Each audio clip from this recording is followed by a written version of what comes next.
Hey guys, and welcome back to the Tutorial Millennial channel. In this video, I'm going to be showing you guys how you can re-download apps or even games on the App Store. So click on your profile. Mine is this cat profile picture on the top right corner. And then I'm going to go to purchased, and I'm going to go to not on this iPhone.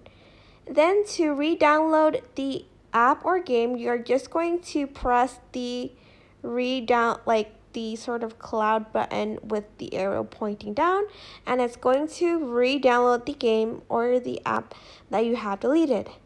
And that is basically it. I hope this tutorial was helpful for you guys. Don't forget to like, comment, share, and also subscribe to this channel if you haven't done that. If you have any questions, just leave it in the comments section down below, and I will try my best to answer them all. Thank you so much for watching. Bye!